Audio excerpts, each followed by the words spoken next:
எனக்கு மிகவும் அன்பான நண்பு சகோதர சகோதரிகளே, உங்களை பார்த்து கர்த்தருடைய வார்த்தை சொல்லுவதில் அதிக பேரானந்தம் கொள்ளுகிறேன். கர்த்தர் இந்த நாளிலே உங்களை பலப்படுத்தும்படி, கர்த்தர் இந்த நாளை ஆசீர்வாதமாக்கி தரும்படி நமக்கு கொடுத்திருக்கிற ஆசீர்வாதமான வார்த்தை என்ன என்று பார்ப்போம். அது யோசுவா 22:4 சொல்லுகிறது, சொல்லி இருந்தபடியே அவர்களை இளைப்பாற பண்ணினாராம். சொல்லி இருந்தபடியே அவர்களை இளைப்பாற பண்ணினாராம். வனாந்தரத்தில் நடந்து வரும்பொழுது கர்த்தர் சொல்லி இருந்தபடியே அவர்கள் சொன்ன, உங்களை நான் இளைப்பாற பண்ணுவேன் என்று கர்த்தர் சொன்னார். அவர்களுக்கு கர்த்தர் இஸ்ரவேல் மக்களுக்கு சொன்னார், உங்களை நான் இளைப்பாற பண்ணுவேன்.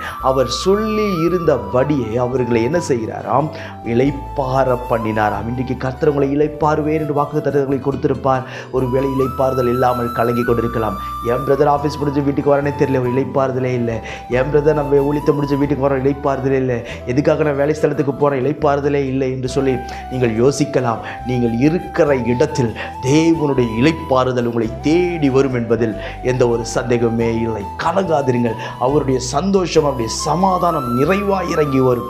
தடைகளை நீக்குகிறவர் உங்களுக்கு முன்பாக புறப்பட்டு போய் கொண்டிருக்கிறார். அவருடைய சமூகம் உங்களுக்கு முன்பாக புறப்பட்டு போய் கொண்டிருக்கிறது.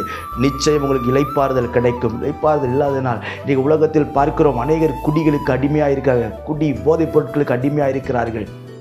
எப்படி சமாதானம் வேண்டும் என்று சொல்லி சிலருக்கு சினிமா பார்த்தா சமாதானம் கிடைக்கும் என்று சொல்லி சிலர் சினிமாவில் போய் உட்காருகிறார்கள். இப்படி பல இடங்களை தேடி அலைந்து கொண்டிருக்கிறார்கள். ஆனாலும் உண்மையான சமாதானம், உண்மையான சந்தோஷம், உண்மையான காரியத்தை கர்த்தர் நமக்கு வாக்குத்தத்தம் பண்ணி அதை வைத்திருக்கிறார். நமக்கு இளைப்பாறுதல் வேண்டுமே ஆனால் நீங்களும் நானும் செய்ய வேண்டிய ஒரு காரியம் என்ன என்று பார்ப்போம். மத்தேயு 11:28 சொல்லுகிறது, வருத்தப்பட்டு பாரம் சுமக்கிறவர்களே, நீங்கள் எல்லாரும் என்னிடத்தில் வாருங்கள், நான் உங்களுக்கு இளைப்பாறுதல் தருவேன்.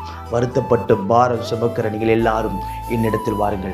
உலகத்தில் வருத்தம் உண்டு, வேதனை உண்டு, பாரம் உண்டு, துக்கம் உண்டு, அவமானம் உண்டு, நெருக்கம் உண்டு. ஆனால் நீ என்னிடத்தில் வருவாயே ஆனால் உனக்கு நான் இளைப்பாறுதலை தருவேன் என்று கர்த்தர் வாக்கு கொடுக்கிறார். ஒரு நிச்சயம், ஒரு உண்மையான ஒரு இளைப்பாறுதல், ஒரு சந்தோஷமான ஒரு இளைப்பாறுதல், ஒரு மகிழ்ச்சியான ஒரு இளைப்பாறுதலை கர்த்தர் இன்றைக்கு உங்களுக்கு கொடுத்து உங்களை மேன்மைப்படுத்துவார். பயப்படாதிருங்கள். உங்களுக்காக நான் ஜெபிக்கட்டும். பரலோக பிதாவே, இந்த வார்த்தையெல்லாம் கேட்டு ஆண்டவரே உம்முடைய பாதத்தில் காத்திருக்கிற பிள்ளைகள் ஒவ்வொருவரும் கருத்தில் ஒப்பு கொடுத்து நான் ஜெபிக்கிறேன்.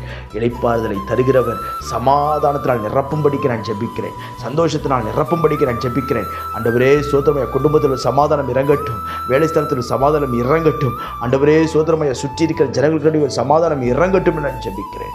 மகிமையான தெய்வம், மகிமையான காரியங்களை செய்வீராக. வேணாமத்தின் மகிமைப்படுத்தும் இயேசுவின் நாமத்தில் ஜெபிக்கிறேன் ஜீவனுள்ள பிதாவே. ஆமென். ஆமென். God bless you.